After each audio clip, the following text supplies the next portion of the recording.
What's up, people? I'm sitting down here with one of the hottest rappers of his generation. This man has been killing the game for a long time, but his latest project is really setting the streets on fire because I feel like he puts a lot of himself into his music every time, but this one just has a little bit something extra. I'm sitting down with my man, Marlon Craft. Marlon, how you feeling? Oh man, I'm feeling good. How you, man? I'm doing all right. Thanks for having me. Nah, it's my pleasure. We're here in the Bronx. I brought you some whiskey from Brooklyn. I'm gonna talk about your career, your life growing up. I'm gonna go ahead and pop this and let's get started. Oh man, appreciate it. Of course, man. Now this one's from Kings County. This is actually a single barrel that I helped select. I got like a little neck tag on there with all the information, my logo and stuff. Come on. A little fun. Gotta have some fun. 110 proof. It's like you gotta keep that in mind.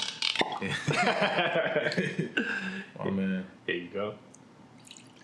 Thank you, bro. The success that you've been having over the last couple of months been dope to see. Got a chance to see you perform live, and I know that you're doing your NUBLU thing, so we're gonna get into that a little bit later, but I just want to start off by raising a glass to you and giving you a toast. I appreciate you, man. Thank you, bro. Of course. Cheers.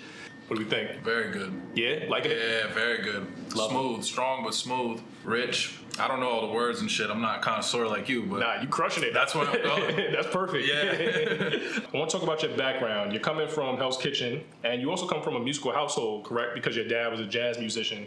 I'm curious, at what point did you pick up the pen and decided that you wanted to make music of your own? Man, it was like being a New York kid. I don't know the exact moment. Somewhere around middle school age, just fucking around. Like I always wrote as a way to vent, to express myself. Like at night when I couldn't sleep, just trying to going through shit. So I would write poetry and stuff, and then hip hop was what I was listening to. So then it was like, all right, I'm gonna write all these raps and everything. So it started just as a way to express myself in private. Then just growing up in New York, being on the block, chilling with people, everyone's always trying to rap, ciphering, but it was always this like very private thing that I did because I was like a hooper, and I was a New York kid, so everybody was always trying to rap, and I just was like, I'm not really trying to share the shit unless I'm like really about it. For sure. But as I got later into high school, I started to kind of share in doses with people a little bit. And I want to talk about the album title, The Internet Killed the Neighborhood. Where does that come from, and what does that title mean to you? Man, I mean, I just feel like it's hard to encapsulate in one line, and I hope that people can digest like the whole project, and get to really live with it, because I kind of attempted to show it in that way as I was wrestling with it. But obviously, I mean, we live in this time where I feel like the tenets and the core principles of neighborhood, community, physical spaces, the mentorship and camaraderie that comes with community, caring about one another, all these things that we saw in the neighborhood, which is kind of descendant of the village, what I mean, have kind of been commodified and technologified and kind of sold back to us in this really addicting and sort of unhealthy way, where there's just one big neighborhood, it's the internet, or it's this customized algorithm that they have for you where you're getting what you think about the world and everything like that, but it's really all about selling things to you and catalyzing more and more consumption. And so as I was growing up, really coming of age as a man, making these songs over the last 5-6 years and looking out my window at the New York, the place that so defined me where I grew, just kind of wrestling and negotiating the changes that I see there, that I see in the world, and that I see happening in myself with how I'm engaging with the internet. So, no, it's dope. I think when I heard the album title, I was really excited because I think a lot of people in our generation, a lot of people who are on the internet, they kind of see the way that the internet has shifted community. It's shifted the way that we interact with each other. But kind of getting back to that community and that in-person, how did the neighborhood that you grew up in, or the neighborhoods that you spent time in when you were growing up, how did those impact you as a man? Man, it's great to be in the Bronx talking about this because I was uptown a lot. I'm from Hell's Kitchen originally, and obviously just growing up, very proud to be from Hell's Kitchen. Growing up in the community where I grew up in Manhattan Plaza, it's this Section 8 artist complex, housing complex. But I used to come up here and play ball. I played for Riverside Church in Harlem, then I played for Metro Hawks, which we used to practice over on 169th and 3rd. I don't think that's too far from where we're at now. So. I used to be up here a lot, and I mean, it just shaped me a lot. First of all, hip hop was everywhere. That was the soundtrack to the city, to every basketball tournament, to everything we were doing. But also I was young, witnessing like disparity in real time, you know what I mean? Like the kids I went to school with on the Upper West Side were having a lot different experiences than the kids that I was fucking with playing ball in Harlem and the South Bronx, and starting to put all those things together and the what's and the whys and all that. But yeah, I think that when it comes to like the neighborhood thing, that's interesting is when you spend time young with diverse groups of people, you see the through lines between different types of people. Sure. Everybody's human. Everyone just wants the same thing. They want human connection. They want love. They want security for their family and shit. Mm-hmm. And then like you might, you know, they might be listening to Carly Rae Jepsen and we listening to Jay-Z or some shit, but it's like, you know what I mean? Like it's really on the same type of time. So that stuck with me very young as to like, oh, I see the commonalities between people, and I hope that I have like a better palette for judging people based on those things rather than where they're from or how they appear, you know? When I think about, you know, the internet killed the neighborhood, part of what I thought about when I heard that title was just the regionality in music. How back in the day, if you were a New York rapper, you sounded 100% like a New York rapper. These days, the internet has kind of flattened the culture to where people can pick up slang from different places and people start talking alike. You start to get this homogenized kind of culture. Do you think that New York has kind of suffered from that as well, kind of losing that regionality, that essence of New York, people wanting to really proudly represent New York and kind of adopting internet culture? That's a really good question. I think where I'm trying to be the change that I want to see in that regard is that I think what we identify as New York sound is a little too nostalgic. I feel that. And I think that we need to push it forward.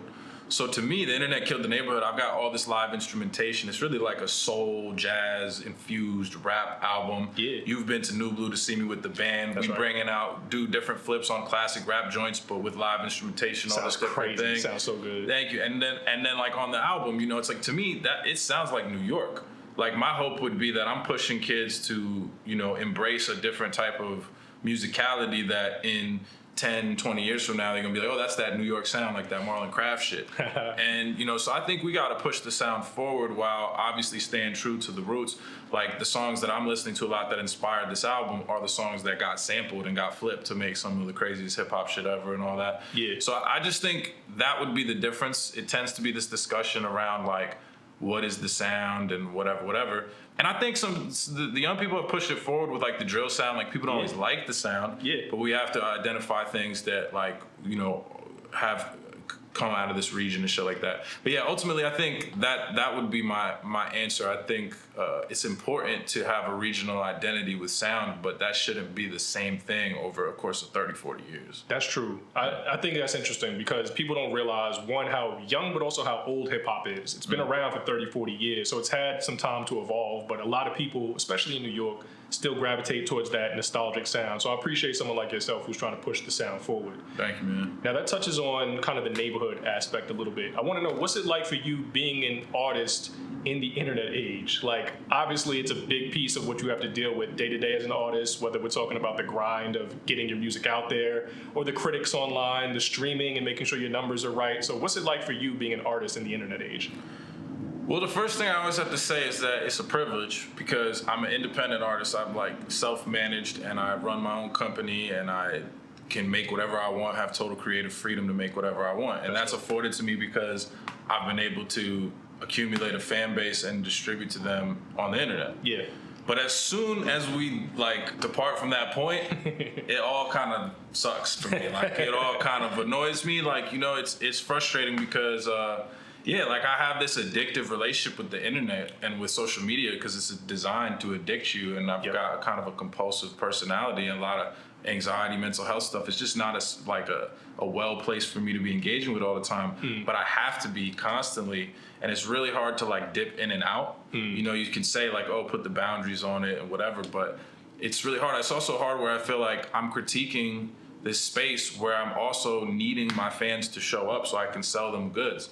Like that's kind of inherently hypocritical. Right. And then, you know, it's just like there's so much noise and there's so much pressure to inundate and be abundant.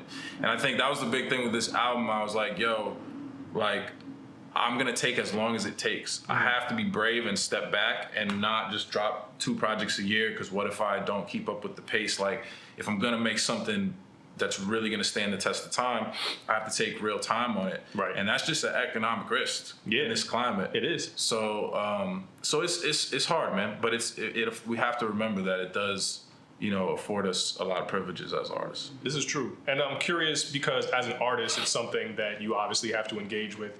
But just on a personal level, you talk about it a bit on the album about tapping out of the internet and taking some time to yourself, like a song like Sedatives. How do you feel personally about taking those breaks? Is it something that's absolutely necessary? Is it something that you find yourself doing more, doing less?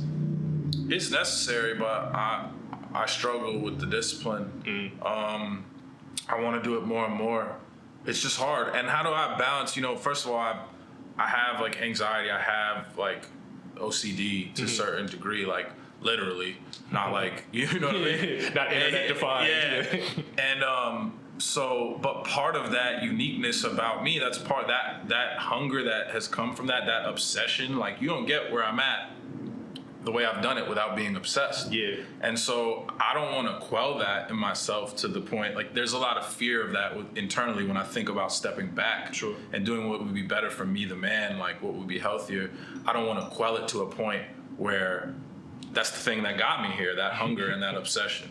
But at the same time, how do I like navigate and negotiate that? So I've been struggling with that a lot, to be honest. For me, moderation is like a necessity upon necessity, right?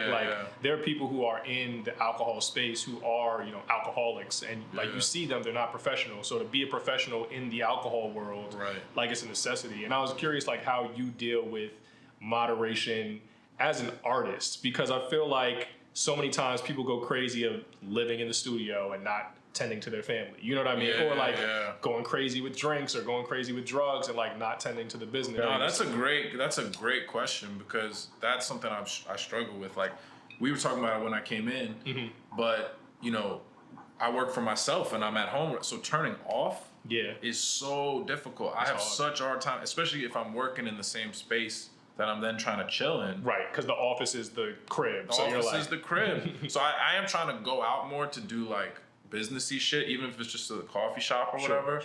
But I struggle with it, and that's why I toasted my lady, because that's been a big part of this year. I mean, it's tough, bro. Yeah. Like, because all it takes is one thing to trigger me to think about some work shit, and now I'm like, it goes 5 hours. Yeah, and it's like, and then I'm yapping to her and I'm asking for her opinions on shit that she don't know shit about, and it's like, but it's really high stakes because I trust her opinion, And it's just like, so it's the moderation thing and the boundary setting when you're responsible, especially in a passion-driven space. Yeah. It's like, I'm trying to figure that out. And I think that one of the answers, as with a lot of stuff, is honestly just like more money, bro. Like, if I had more money, then I'd be like, yo, I could chill. I'd feel more security. Right. There would be less life and death conversations because you're like, oh, I just made $100K yesterday, so I'm good. All right, I'm going to take 2 days. I'll take the weekend off. Yeah. Like, the shit's in the bank. You know what I mean? Like, whereas, and then also more delegation. Sure. You know what I mean? Where it's like, you could be like, all right, cool.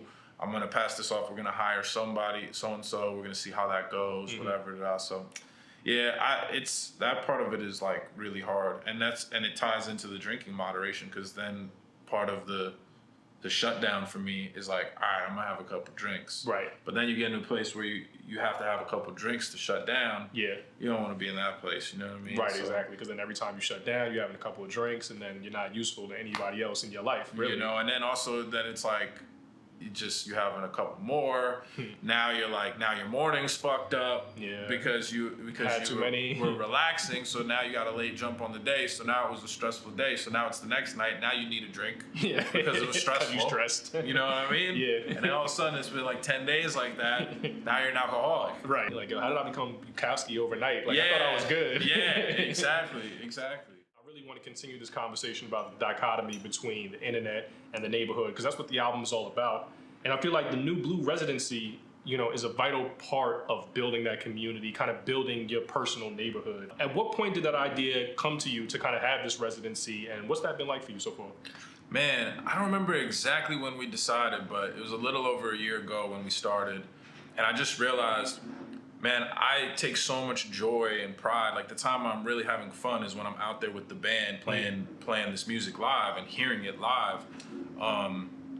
And, I got to a point where it was like, if that's what is so special in these moments and these nights, and they invite people in to see why what we're doing is special, why are we only doing that once a year or once every 18 months or whatever? Like, that's got to be the thing that we're doing all the time. So we can really build with people, in real life, and people can have something to bring other people to. Like, yo, you got to check this out. Yeah. And it's been incredible. We've done 9 shows in New York over the last 12 months.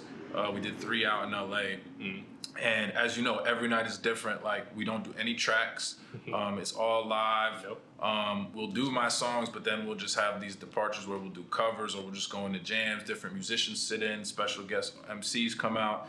And it's just special, man. Like, it's really, you kind of got to be there. Like, it's just a special, special vibe that we've been cultivating. So yeah, I'm really like proud of that and excited about it. And it feels like we kind of like bringing fun back in a way. Like, like this shit can just be such a drag sometimes, and like we just have so much fun, and we have people that come back to multiple shows where they're like, come to us and be like, yo, that was like, I never even heard of you, but I got brought here by somebody, and like that was like the most fun I've ever had at a show in my life. And it's like, this shit is supposed to be fun. Yeah. You know what I mean? It's not supposed to all be about like, oh, I know you, so let me put my hands up when you say put my hands up, and like da-da-da. It's like, I think the experience should stand on its own, right? Like, you should be able to come in random and be like, damn, these motherfuckers is tight. And they got soul, so hopefully that's what we're cultivating. I think we are, and I'm excited to keep it going. Yeah, I think you are too. I really wanted to jump on that because the show that I went to was my first time seeing you live, and I had such a great experience, not just enjoying the set, enjoying the show, enjoying the free flow of the music, but I actually met somebody out there who was like a big hardcore fan of yours, and I told him it was my first time coming to see you. He actually flew in from Chicago just to go to that show. Fire. As soon as I told him that I was here to see you for the first time, he was like, oh no, let's go to the merch table. Immediately bought me a mixtape. He was like, yo, this is Marlon Craft. Let me introduce you. Like, this dude is nice. That's fire. So I feel like there's a real community aspect to people who are going to these NUBLU residency shows and like seeing you in person, because there is a neighborhood that's kind of popping up around that. Absolutely. Like, that was the intention. We want to build like an ongoing community, and we want people to be a part of. That's the thing about doing something in the same place multiple times. We keep going back to NUBLU. People have been like, you want to move on? Like, you want to, and I'm just kind of like, the energy is still there. We're still having nights where it's like, holy shit, this was the best night. Like, I didn't think it was going to go there, or this person popped up and it was crazy.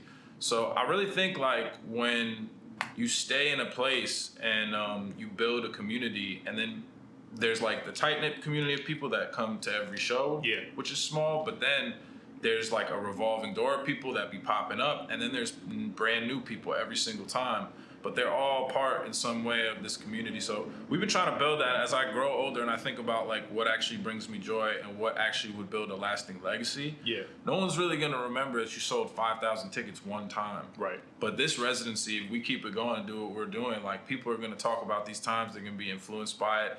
Already the people that have cut their teeth on the stage, I mean, and everyone from Method Man and Julius Rodriguez to then like young cats like Raina Simone is incredible. She's come through, and Ruben Vincent was there last time. So it's like, just in this first year alone, when you look at who 10 years from now, you look back on who's been on the stage. I feel like that's the stuff that's important in legacy building and stuff like that. So Got you. Welcome to the Bronx. New York, As we talk about kind of legacy building, I feel like naturally people know a big part of the legacy that you're building is the basketball aspect. But for me personally, I really get excited when I hear the whiskey. I feel like you mentioned whiskey on a lot of different songs. You talk about having single malt scotch in the decanter. Obviously, everyone knows your mom's whiskey is a big thing. What's your relationship like with whiskey? Do you remember when you first started drinking, or what made you start gravitate towards whiskey? Oh man, I mean, the first time I ever really drank was, I think, Jack Daniels. My mom used to drink Manhattans. Okay. Which was like my only real exposure to like alcohol as a kid. But yeah, man, I just like, I don't know, whiskey was just my shit. And I don't know if it started because I felt like it was branded as like this deep, pensive writer drink. Yeah. Or because it was just my favorite shit. But either which way, it just became my favorite shit. And, did the song called Mom's Whiskey. That was a big moment in my career. Got Coda on it, and we partnered with the New York Distilling Co., made our own whiskey. I've fallen back off whiskey at times. Like, went on some tequila shit because I'm like, damn, I'm trying to like not be hungover and lose weight and just be a little healthier, you know, or like try to chill. But I always come home to it because it's the drink that I like truly enjoy beyond the buzz. Like I really enjoy. So now I'm in my old fashioned phase. I never did cocktails, but now like being a little older, I'm starting to order some old fashioned. I'm like, damn, this is fire. And it actually slows me down because it's like you want to savor it and shit, you know? Yeah. So yeah, that's kind of the phase I'm in now. Do you fuck with cocktails? Like, are you? Yeah, 100%. Yeah, old fashions are crazy. Manhattans are so good. I actually really got into penicillins lately, which is like a Scotch cocktail. It's like a blended Scotch, lemon juice, honey ginger syrup, and then they put like an Isla Scotch on top because it's like a smoky Scotch. So it has like a little smoky finish, but you get ginger, honey, like all that sweetness. Almost like a hot toddy almost. Kind of, sort of, yeah. But it's fire. That's I highly dope. recommend. I used to not be on cocktails because I used to just be like, man, I'm just trying to get to the point. Lit, and also just, I guess I had in my head, sugar hangover. Right. Which is true. It is true. But if you're drinking at the speed that you're supposed to drink at, that's the pacing thing. yourself. Because when it's not a cocktail, now I'm drinking it and I'm just knocking it back because I'm just trying to get through it faster, and then all of a sudden it's like I would end up having way more, whereas like I might just have 2 cocktails and be chilling, but I like nurse the shit, you know what I mean? For Analog Man, how did that come about, working with Havoc? Because I know it was a dream for you. Obviously you used to rap over, Mobb Deep instrumentals way back in the day. So how did that song come about? How did that relationship with Havoc start? So I mean, the full circleness of it is crazy because my career kind of started going viral rapping on the Survival of the Fittest beat. First, the Shook ones, like I got a little something off of, but this is like 10 years ago. And then I had opened for them one time, but I didn't meet them. And then shortly before he passed, I was texting with P. Wow. He had seen the freestyle and he was like, yo, like we're gonna link, whatever. Crazy. So then Hav reached out to me in like 2020, I wanna say, 2021, just off like Instagram, he was following me and was like, shit is dope. And he sent me the beat that would ultimately be Hans Zimmer, which was the first joint we did together. So we just stayed tapped in since then. And I actually, like, that song was originally, like, when I linked up with Method Man, I hit him like, yo, can you send me a beat, like, for me and Meth? Wow. And he sent me that one.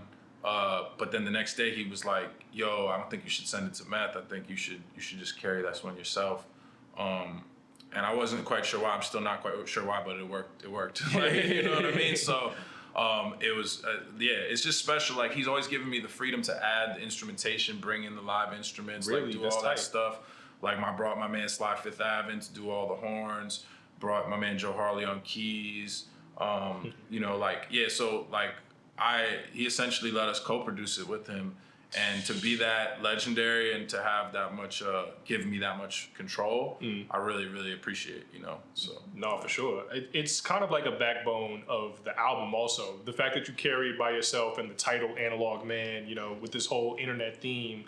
I don't know what Havoc saw, but clearly he had a good idea. Thank you, man. I mean, that's why he's him, man. I really do feel like he's one of the greatest top 5, gotta be, hip-hop producers of all time, beat makers. Like, I mean, yeah, you got joints, man. Nah, that's a perfect segue, because the next question I wanted to ask you is, if you could put together a top 3 producers that you would like to work with, like a dream roster of producers, who would you select?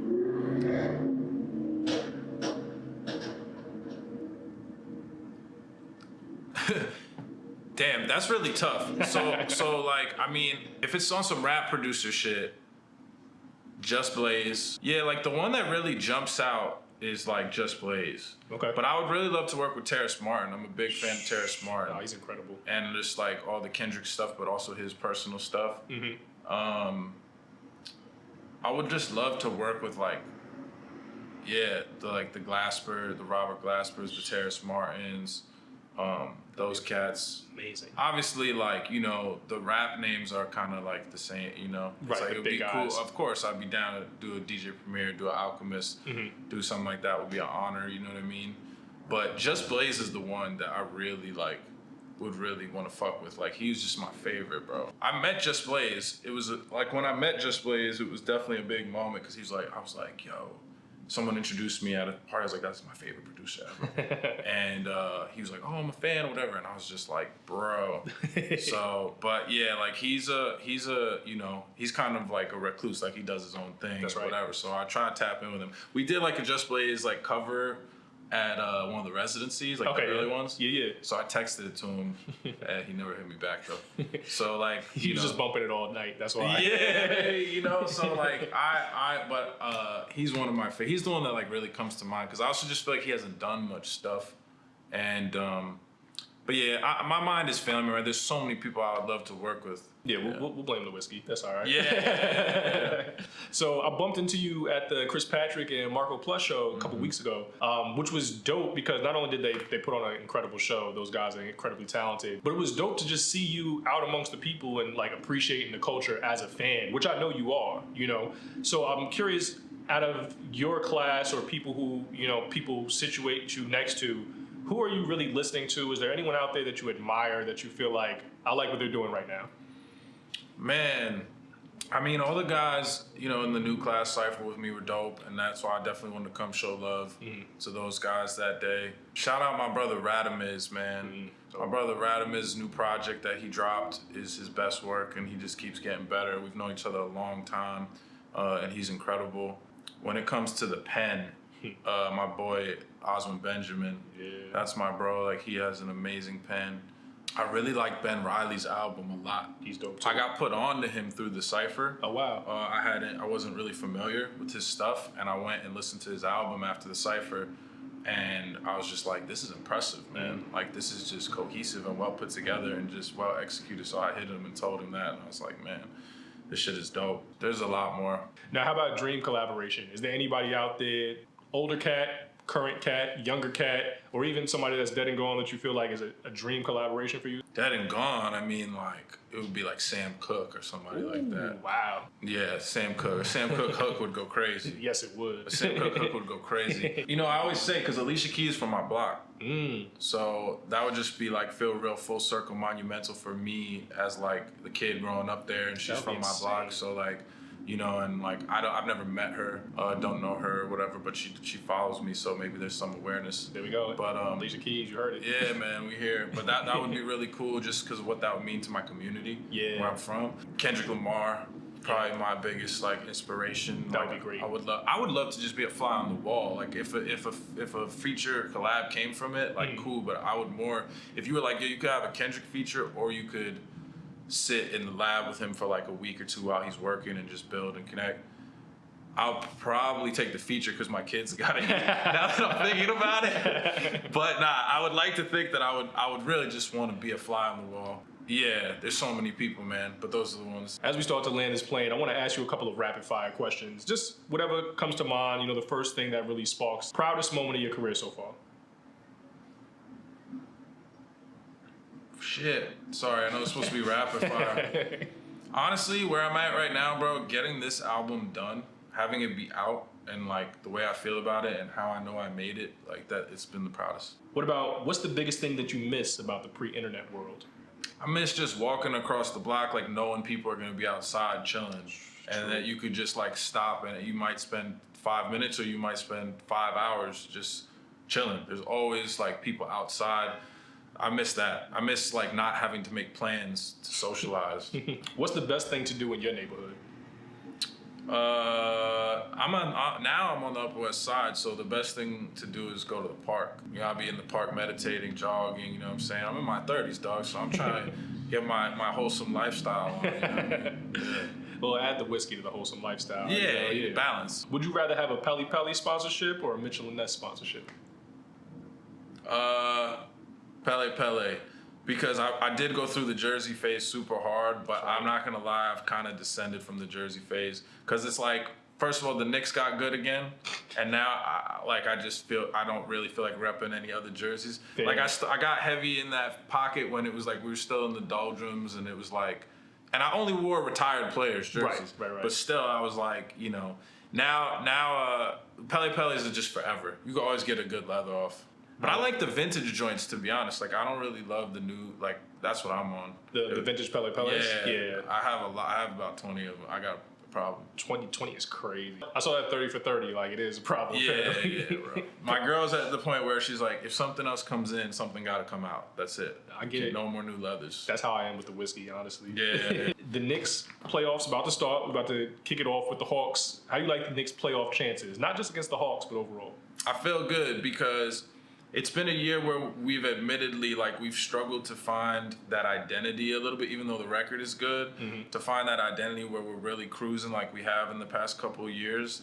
But I think that we're hitting our stride at the right time. Jalen and Kat are playing well together right now in these last, couple games down the stretch. And I just like the character of our team in a do or die series. We're just hard to put away. Like Jalen, Josh, Mikhail, Deuce. We got winners. Like, this is not a team you just pack up. So, like, it feels like a new season starting. We're clicking at the right time. And they're counting us out. So whenever you do that to New York, you know what time it is. Are we going to get a championship in the city this year? I don't know. I know when the Knicks do win a chip, I'm taking like 2 weeks off from life. Like, I seriously don't know if I'll be okay. So yeah, I hope it's this year, but it's nice to be competing. We cannot lose perspective of how many years we were straight garbage. True. So, and I was there those years rocking out, and we had good times, good highs, but it's nice to be in the mix. All right, so Marlon, we started this off. Raise a glass to you, toast to your success and your career. To end it off, I just want to ask you, who would you raise a glass to? Who do you want to toast to? Someone important in your life, someone that's popping right now. It could be Jalen Brunson, anybody. Damn. First of all, I need a little bit more because I'm going to toast with an empty glass. Let's go. That'd be bad luck. Now give me a second to think about it. It's like, do I do a serious one or do I do like a goof? You could do both. So, all right, I got 2 toasts. Okay. Firstly, and the juxtaposition of these is going to be crazy. I'm interested. Firstly, I would like to toast to my lady. I've been working on this album for like 6 years. The last 2 have been completely consumed by it. And anybody that's a creative, we all know, like, the partners are our backbone. I have to remind her that this is our thing. Right. And not just mine, because she's held it down, practically, emotionally, all that. Like, it's been so much, and I'm a neurotic, stressed motherfucker. So that's the first toast. Yeah. First toast is to wifey. Okay. All right. Toast to that. Yes. And the second toast is to the God himself, the Savior, Jalen Brunson. May he bring us joy and good tidings in these playoffs. Please. You know what I'm saying? And bring the Knicks what we deserve, man. Come on, man. I'll drink both of those. All right. My man. So there you have it. That's Marlon Craft. The new project is The Internet Killed the Neighborhood. The Knicks are your 2026 NBA champions. Yes, sir. And we out of here. Cheers, y'all. Appreciate it, man. Sorry, I'm getting all sweaty. At the beginning, I was like, "Oh, we good without the AC," and then around the middle, Yeah, it starts I feel hitting that you, sweat on like- my lip. And then we drink it too. It's just like, I know. What do you fuck with that's like on the shelf of like a regular liquor store? Honestly, the Widow Jane that I sent you, the 10-year, Okay. I think that's like a dope one. It's about $80, so it's a little bit more than most people want to spend, but Yeah. it's fire.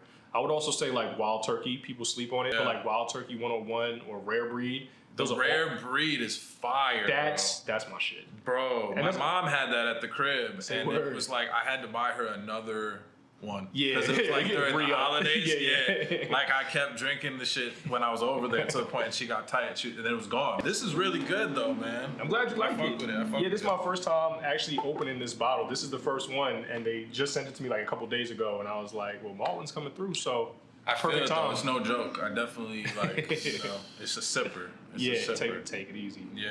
Type of deal. Nah, but it's good.